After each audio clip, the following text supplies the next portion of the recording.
बिस्मिल्लाहिर्रहमानिर्रहीम। अस्सलाम वालेकुम नाज़रीन, आप यूट्यूब चैनल देख रहे हैं। मैं इमरान ख़ान हूँ। वज़ीर-ए-आज़म इमरान ख़ान ने कौम से ख़िताब किया और ये ख़िताब उनका उस तरह का जारहाना नहीं था जैसा नॉर्मली होता है, लेकिन बड़े इनकलाबी इक़दामात उन्होंने किए हैं और बड़े अहम और मुश्किल फ़ैसले उन्होंने किए हैं। कुछ बड़ी अहम और बड़ी खुशखबरियाँ हैं जो पाकिस्तानियों के लिए हैं। वो सारा कुछ मैं आपको बिल्कुल चंद मिनटों में शेयर कर दूँगा। मरियम नवाज़ ने आसिफ अली ज़रदारी को भी गाली निकाल दी है, कैसे निकाली है उसकी ऑडियो भी आ गई है, वो भी मैं आपके साथ शेयर कर लूँगा। तो सबसे पहले जो चीदा चीज़ें हैं मैंने इसमें से निकाली हैं ख़िताब में से कि एक्चुअली इमरान खान साहब ने क्यों किया। देखें, एक तो इस वक्त एक लॉन्ग मार्च भी चला हुआ है, एक और लॉन्ग मार्च की तैयारियां हैं, फिर इमरान खान साहब के ऊपर तनकीद होती है, फॉरेन एलिमेंट्स हैं बाहर से बहुत ज़्यादा। अमेरिका और मगरिब नहीं चाहता कि वो वज़ीर-ए-आज़म पाकिस्तान के ओहदे के ऊपर बराजमान रहें लंबे अरसे तक, क्योंकि उनको लगता है कि पाकिस्तान में पहली मरतबा एक ऐसा वज़ीर-ए-आज़म है जो उनके मफादात का तहफ़्फ़ुज़ नहीं कर रहा। तो इस वजह से अंदरूनी और बैरूनी दोनों ख़तरात उनकी हुकूमत को हैं। तहरीक अदम एतमाद भी लाने की कोशिश हो रही है। मैंने आपसे कहा था कि इमरान खान साहब ने मईशत के अंदर जो कामयाबियाँ हासिल की हैं या जो आदाद शुमार के अंदर वो बताते हैं कि बेहतरी आई है या ग्रोथ रेट बढ़ा है, फॉरेन रेमिटेंसेस बढ़े हैं, ज़्यादा टैक्स कलेक्शन हुई है, जो चीज़ें उन्होंने, या आपकी एक्सपोर्ट्स बढ़ी हैं, तो ये जो पैसा इमरान खान साहब ने इकट्ठा किया है और रिज़र्व भी पाकिस्तान के बड़े हैं, वो उनको अपनी हुकूमत जाने से पहले या अगले इंतखाबात से पहले आखिरी 1-1.5 साल में पब्लिक के ऊपर खर्च करेंगे। और जब वो पब्लिक के ऊपर खर्च करेंगे तो पब्लिक को रिलीफ मिलने की वजह से, क्योंकि इकॉनमी में कुछ बेहतरी आई है, जब रिलीफ पब्लिक के पास जाएगा तो उससे पब्लिक के अंदर पॉजिटिव सेंटीमेंट्स आएंगे। और इमरान खान साहब ने वही तुर्क का पत्ता खेला है। अपोजिशन पूरा एहतजाज इस जवाज़ के साथ कर रही है कि इमरान खान साहब ने महंगाई कर दी है, लेकिन इमरान खान साहब ने एक ही ओवर में बहुत सारे छक्के लगा दिए। सबसे पहले पेट्रोल की कीमत आज 10 रुपये बढ़नी थी, डीजल और पेट्रोल की कीमत, और उनको ये समरी भेजी गई थी ओगरा की जानिब से। कल से मातम हो रहा था, मीडिया वाले कह रहे थे कि क्या बस पेट्रोल और महंगा हो जाएगा। बढ़ाने की बजाय इमरान खान साहब ने पेट्रोल और डीजल दोनों की कीमत 10-10 रुपये कम कर दी है। तो ये एक बड़ी खबर है, एक बड़ा रिलीफ। मैं इसको इसलिए कह रहा हूँ कि क्योंकि इस वक्त दुनिया में पेट्रोल की कीमत लगातार ऊपर जा रही है। यूक्रेन और रूस की लड़ाई के बाद तो ज़्यादा जा रही है, लेकिन इमरान खान साहब ने एक लंबा छक्का लगाया बॉल स्टेडियम से बाहर और 10 रुपये कीमत कम की, पेट्रोल की भी और डीजल की भी। बिजली की कीमत में भी उन्होंने, क्योंकि पेट्रोल और डीजल जब महंगा होता है, ये फ्यूल क्योंकि बाहर से आता है, इसी इंपोर्टेड फ्यूल के ऊपर हम बिजली बनाते हैं, 60% बिजली यहीं पे बनाते हैं, तो बिजली ने महंगा होना था, लेकिन वहाँ पे भी 5 रुपये फ़ी यूनिट बिजली उन्होंने सस्ती कर दी है। 50% से लेकर 20% तक का मुख्तलिफ जो स्लैब्स हैं, जो लोग बिजली का बिल देते हैं, उनको इसमें फ़ायदा होगा। तो ये बड़े लंबे लंबे चक्के उन्होंने लगा दिए इमरान खान साहब ने। अपोजिशन जो महंगाई का बहाना लगा के इस्लामाबाद आना चाहती है, अब उनका जवाब कमज़ोर पड़ जाएगा इस वक्त। और क्योंकि अब पैसे कुछ इमरान खान साहब के पास इकट्ठे हो गए हैं, वो खर्च भी कर सकते हैं। IMF को भी उन्होंने टैकल कर दिया है। मैंने आपको जो अंदाज़ा बताया था वो अप्रैल और मई का बताया था, लेकिन ये उससे बहुत पहले इमरान खान साहब ने कर दिया। उसकी कुछ रीज़न्स हैं, क्योंकि आलमी मंडी में चीज़ों की कीमत कम होने की जो तवक्को की जा रही थी, वो इमरान खान साहब ने कहा जी अब नहीं हो रही। यूक्रेन और रूस की लड़ाई के बाद और मगरिब और मशरिक के बीच में जो टसल चल पड़ी है, उसके बाद अब ऐसा दिखाई नहीं देता कि कीमतें कम हों। तो जब कीमतें कम नहीं होनी तो फिर हालात जो हैं वो इसी तरह के होंगे। अब इमरान खान साहब ने जो पहली बात की, मैंने चंद बातें हाईलाइट की हैं, वो ये कि हमेशा ख्वाहिश थी कि फॉरेन पॉलिसी पाकिस्तान की आज़ाद हो, और मैं आज़ाद पॉलिसी बनाना चाहता था। हम आज़ाद पॉलिसी इसलिए नहीं बना पाए कि हमारे लोग पाकिस्तान से बाहर अपने एसेट्स रखते हैं, लूट मार करते हैं, मनी लॉन्ड्रिंग करते हैं, फिर आज़ाद पॉलिसी नहीं बना सकते, गुलाम बन जाते हैं उन मुल्कों के जहाँ पे पैसे पड़े होते हैं। उन्होंने मिसाल दी कि आज रशिया के जिन लोगों ने पैसे, रूस के जो बड़े बड़े लोग हैं, तगड़े लोग हैं, जिन्होंने पैसा चाहे मनी लॉन्डर करके या कुछ भी करके अमेरिका और यूरोप में रखा हुआ था, उन सबके अकाउंट फ्रीज हो गए। तो नुकसान तो उनका हो रहा है। तो इसलिए वो तो कभी नहीं चाहेंगे कि रशिया उन मुल्कों से बिगाड़े। तो इसी तरह पाकिस्तान के अंदर वो लोग जिनका पैसा पड़ा होता है अमेरिका में, यूरोप में, वो कभी नहीं चाहते कि मगरबी ममालिक के साथ पाकिस्तान के ताल्लुकात ख़राब हो। तो जैसा वो कहते हैं वैसा ये करते हैं। जैसे कि जरदारी साहब और नवाज शरीफ साहब दोनों के पैसे बाहर हैं। और फिर उन्होंने मिसालें दी कि मुशर्रफ के दौर में 10 ड्रोन हमले हुए, जो एक डिक्टेटर था जो चाहता है कि दुनिया उसको तस्लीम करे। लेकिन नवाज शरीफ और जरदारी के दौर में 400 ड्रोन हमले हुए और इन्होंने टूटे मुंह से मजम्मत भी नहीं की, बल्कि इनके बारे में लिखा भी गया सब कुछ। इमरान खान साहब ने कहा कि मैंने रूस का और चीन का दौरा किया, दोनों बहुत इंपॉर्टेंट थे, खासतौर पे चीन का। रशिया में इसलिए गया कि हमें 20 लाख टन गंदम इंपोर्ट करनी है और वो हमें रशिया से लेनी है। और दूसरा 30% दुनिया की जो गैस है वो रशिया के पास है। गैस की दुनिया में किल्लत हो रही है, महंगी हो रही है, तो फ्यूचर में गैस पाइपलाइन यहाँ पे आएगी, यूरोप भी वहीं से लेता है, तो हमें ये करना पड़ेगा। तो ये इमरान खान साहब ने कहा। एक और नुक्ता जो उन्होंने उठाया, आज़ादी सहाफ़त। आज़ादी सहाफ़त के नाम के ऊपर जितनी गालियाँ पाकिस्तान में PMLN ने दी हैं, अभी वो एक नज़ीर नाजी के बेटे ने जो हरकत की, बड़ी गंदी हरकत की है। यानी खातून अव्वल का नाम लेकर जिस तरह की चीज़ें उसने कही और जिस तरह की उसने बातें की, मैं तो हैरान हो गया। मैं इस आदमी को जानता था, इसको मिला भी हूँ, और दुनिया TV में गालिबन मुलाकात हुई है। माकूल आदमी थे, लेकिन पता नहीं क्या हुआ, लोगों को समझ नहीं आ रही कि ज़ाती ज़िंदगियों तक, निजी ज़िंदगियों तक, गालम गलोच तक, गंदे अल्फाज के इस्तेमाल तक, ज़ुबानी जुमलों तक ये लोग कैसे पहुँच गए। यानी ये सिर्फ यहाँ से गए और उनकी नवाज शरीफ से एक मुलाकात हुई है और अचानक ये बदल गए हैं और पता नहीं क्या कुछ कर रहे हैं। कुछ और सहाफ़ी हैं जिस तरह की ज़ुबानें इस्तेमाल कर रहे हैं। वो तो वज़ीर-ए-आज़म पाकिस्तान ने कहा कि मैं वज़ीर-ए-आज़म हूँ। 3 साल पहले एक सहाफ़ी ने खबर दी और उसने कहा कि मेरी बीवी मुझे छोड़ के जा रही है। मैंने उसके ऊपर केस किया, अभी तक मैं कुछ नहीं कर सका, मुझे इंसाफ नहीं मिला। अब 3 साल मुझे इंसाफ नहीं मिला, उसने दोबारा फिर वही हरकत कर दी, दोबारा उसने वही खबर दे दी है। तो जहाँ वज़ीर-ए-आज़म को इंसाफ नहीं मिल रहा, वहाँ फिर कानून के अंदर सुकम है। तो ये जो नया कानून उन्होंने कहा जो मैं बना रहा हूँ, और ये कानून एक्चुअली बना तो 2016 में था, पीका का कानून, और हम उसके अंदर सिर्फ तरमीम कर रहे हैं। तो 2016 में तो कोई अदलिया नहीं बोली, कोई नहीं बोला, किसी ने बात नहीं की। अब ख़ास तौर पे जज साहिबान जब ये कहते हैं कि ठीक है भी तनकीद होने दे, कोई बात नहीं है, तो जिस तरह की तनकीद वज़ीर-ए-आज़म की अहलिया के ऊपर होती है, जिस तरह के गंदे अल्फाज वज़ीर-ए-आज़म की अहलिया के लिए इस्तेमाल किए जाते हैं, क्या मुअज़्ज़िज़ जज साहिबान अपने घरों की ख़वातीन के लिए इस तरह के अल्फाज इस्तेमाल करने की इजाज़त देंगे? अगर देते हैं तो फिर हमें पूरे पाकिस्तानियों को ये इजाज़त दी जाए कि वो भी इसी तरह के कसीदे आपकी फैमिलीज़ की शान में भी पढ़ें, जैसे कसीदे वो वज़ीर-ए-आज़म पाकिस्तान की फैमिली की शान में पढ़ रहे हैं। तो इस तरह की इजाज़त फिर सबको होनी चाहिए मेरे ख्याल में, और अगर नहीं है तो फिर सबको काबिल गिरफ्त बनाएं, और उसके लिए ये कानून है। वज़ीर-ए-आज़म साहब ने कहा कि लोग जो हैं वो साफ़ी पैसे वैसे खा के और दो नबियाँ कर रहे हैं। बात सच्ची है। बात तो नजम सेठी की थी एक्चुअली। नजम सेठी ने पहले भी ऐसी हरकतें की हैं। नवाज शरीफ के दौर में इसी नजम सेठी ने जब करप्शन की स्टोरी दी थी तो 3 दिन तक बंद करके डंडे मारे थे नवाज शरीफ ने। इमरान खान ने तो डंडे नहीं मारे, उन्होंने तो इसको कुछ नहीं कहा। वो तो कानूनी रास्ता इख्तियार करते हैं और अदालतें वो कानूनी रास्ता भी बंद कर देती हैं।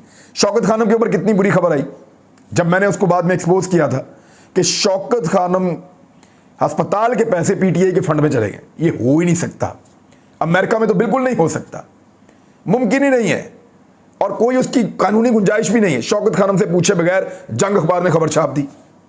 कश्मीर का वज़ीर-ए-आज़म जो है, जब इमरान खान साहब ने उनका नियाज़ी साहब का इंतखाब किया तो कहा क्या गया कि जादू टूने के ज़रिए से और फाले निकाल कर और सितारों का हाल देख कर इस बंदे का नाम निकाला गया, और 3 अखबारात ने इसको रिपोर्ट भी कर दिया।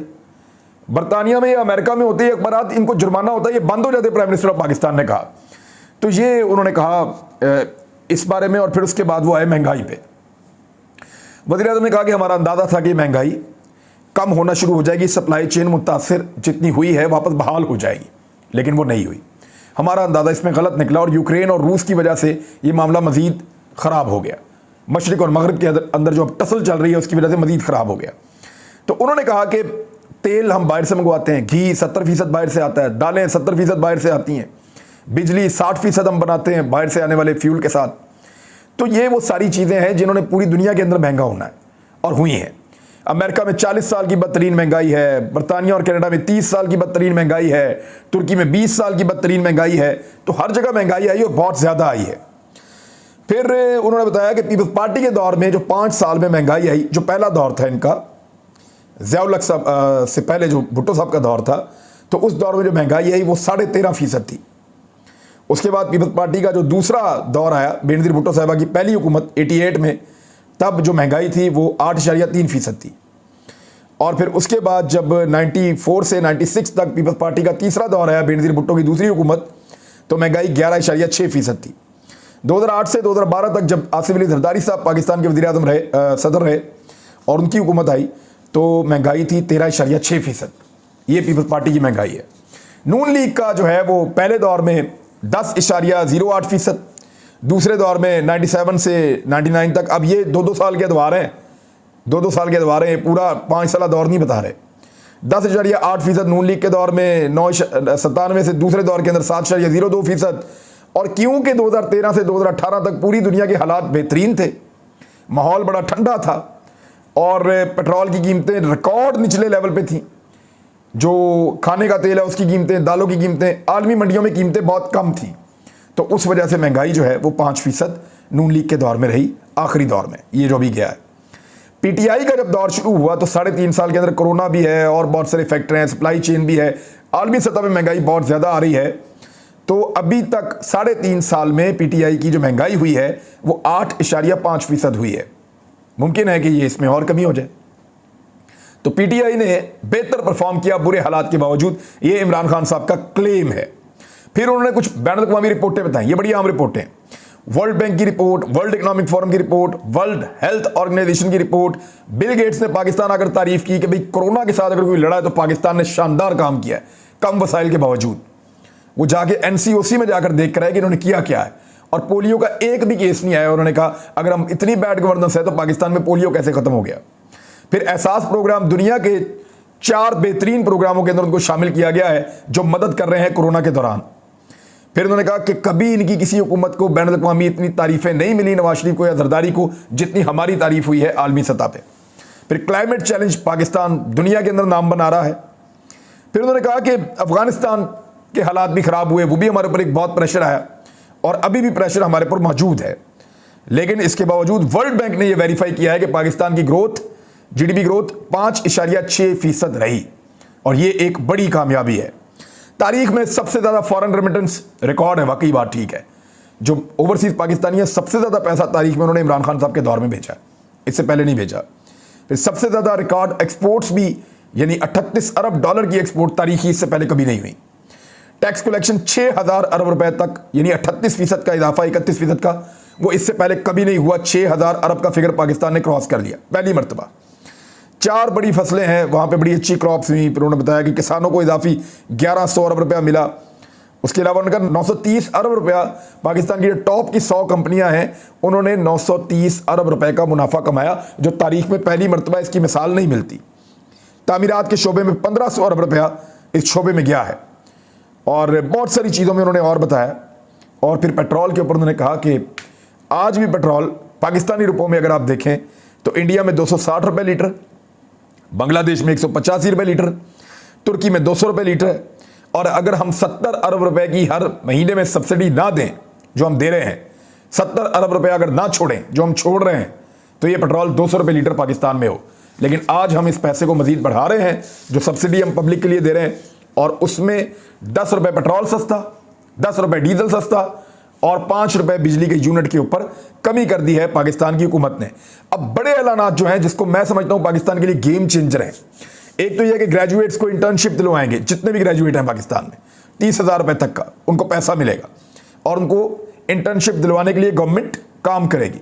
सेहत कार्ड जो है उन्होंने कहा मार्च में मुकम्मल कर देंगे हर तरफ, कोई जगह ऐसी नहीं रहेगी जहां किसी खानदान के पास सेहत कार्ड मौजूद ना हो। आईटी सेक्टर में बहुत बड़ा काम किया है, 100% टैक्स माफ कर दिया इस सेक्टर को, हर तरह का टैक्स माफ कर दिया इस सेक्टर को। कंपनियां बनाएं या फ्रीलांस काम करें, हर तरह का छूट है। फॉरेन एक्सचेंज पर इनको 100% छूट दी जाएगी। यानी आईटी वो चीज है जिसमें पाकिस्तान बहुत सारा पैसा बना सकता है, बहुत ज्यादा पोटेंशियल इसके अंदर पाकिस्तान का है, बहुत ज्यादा। यानी इंडिया इतना पैसा कमाता है आईटी से कि सऊदी अरब तेल बेच के उतना पैसा नहीं कमाता। सऊदी अरब तेल बेचकर अमीर है ना, दुनिया में जो दिफाई बजट है सबसे बड़ा बजट दूसरे नंबर पे सऊदी अरब का है। तो इतना पैसा सऊदी अरब के पास है, लेकिन इसके बावजूद इंडिया सऊदी अरब के तेल बेचने से ज्यादा पैसों का आईटी बेचता है। तो पाकिस्तान के लिए कितनी बड़ी मार्केट है, कितना बड़ा मौका है, तो उससे अब फायदा पाकिस्तान उठा सकता है। पाकिस्तान में जो भी इंडस्ट्री लगाएगा उससे नहीं पूछा जाएगा कि पैसा कहां से आया। ओवरसीज पाकिस्तानी जब भी पाकिस्तान में पैसा लगाएंगे तो 5 साल तक कोई टैक्स उनको नहीं देना पड़ेगा। बगैर सूद के नौजवानों को और किसानों को कर्जे मिलना शुरू हो जाएंगे, और सस्ता घर बनाने के लिए भी कर्ज मिलेगा। 460 अरब रुपए के ये कर्जे हैं जो अब सबको दिए जाएंगे। फिर बैंकों को उन्होंने कहा कि वो छोटे लोगों को जो कमज़ोर लोग हैं, गरीब लोग हैं, उनको अब बैंक भी कर्जे देंगे। ब्लूमबर्ग की, IMF की रिपोर्टें ये बता रही हैं कि पाकिस्तान आगे बढ़ रहा है। 26 लाख स्कॉलरशिप्स पाकिस्तान के अंदर ला रहे हैं इमरान खान साहब ने ये भी कहा। तो ये बहुत बड़ी बड़ी खुशखबरियां हैं। एक और बड़ी इंपॉर्टेंट चीज़ है, मैंने गवादर के ऊपर प्रॉपर CPAC पे रिसर्च की है। मैं खुद गया हूँ, एक एक जगह को जाकर विजिट किया है और मुझे काफ़ी टाइम लगा ये सारा कुछ करने में, और वहीं से मैं आपके साथ ये अपनी खबरें शेयर करता रहा हूँ। तो अब वहाँ मैंने क्या क्या देखा उसके ऊपर एक बड़ी स्पेशल डॉक्यूमेंट्री रिपोर्ट मैं आने वाले वक्त में आपको दिखाने वाला हूँ। एक आधा दिन और हम उस पर काम कर रहे हैं। तो अब एक खबर रह गई है। खबर ये है कि मरियम नवाज साहिबा की एक और ऑडियो लीक हो गई है। उसमें वो आसिफ अली जरदारी साहब को गाली दे रही हैं, उनको जलील आदमी कह रही हैं, जलील आदमी। ये मरियम नवाज साहिबा ने खिताब दिया है आसिफ अली जरदारी साहब को जलील आदमी, क्योंकि आसिफ अली जरदारी साहब कह रहे थे कि गली गली में शोर है, नवाज शरीफ चोर है। तो मरियम नवाज कह रही है कि ये कैसा जलील आदमी है, कहता है हम इसको फूलों के हाथ डालें। ये हर जगह कहता फिरता है कि गली गली में चोर है, वज़ीर आज़म चोर है। तो ये बात ना मरियम नवाज को बहुत बुरी लगती थी। वो कैसे, मैं आपको बताता हूँ। इन्होंने एक दिन मुझे पैमरा का नोटिस भिजवा दिया। मेरे प्रोग्राम में आमिर लियाकत हुसैन ने कहा कि गली गली में शोर है, वज़ीर आज़म चोर है, और उनकी लड़ाई शुरू हो गई एक PMLN के बंदे के साथ। ये लड़ते रहे, मैं इनको छुड़ाता रहा, फिर मैंने ब्रेक ले ली, फिर मैं वापस आया, फिर इन्होंने फिर कहना शुरू कर दिया आमिर लियाकत ने कि गली गली में शोर है, वज़ीर आज़म चोर है। वो चिढ़ते थे, आगे थे PMLN वाले जो हैं वो भी इनको चढ़ाते थे आमिर लियाकत को। तो ये आपस में लड़ते रहे। बाद में मुझे पैमरा ने एक नोटिस भेज दिया, मैं चला गया, वहाँ पेशियाँ शुरू हो गई। बाद में उन्होंने कहा जी इसका प्रोग्राम बंद कर दें आप।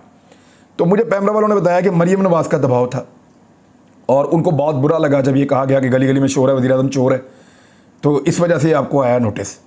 अब वो सामने ना को 20-25 लोग बैठे होते हैं। ये वाकया मैं आपको ज़रूर सुनाऊंगा, ये बड़ा इंटरेस्टिंग वाकया, मुझे 2-4 मिनट मुझे लग जाएंगे, वक्त क्योंकि कम है। उन 20-25 लोगों के साथ वो एक बहुत बड़ी टेबल होती है, बहुत सारे लोग बैठे होते हैं, 20-25 नहीं होंगे तो 15 तो होंगे। वो जितने लोग बैठे होते हैं उनके सामने जाके एंकर बैठ जाता है और फिर उसको बताना पड़ता है उसके ऊपर केस क्या है, और वो अपना केस लड़ता है। फिर तो वो केस मैंने कैसे लड़ा था मरियम नवाज साहिबा के मामले में, वो मैं आपको फिर किसी दिन बताऊंगा। अब तक के लिए इतना ही, अपना ख्याल रखिएगा, अपने इस चैनल का भी। अल्लाह हाफिज़।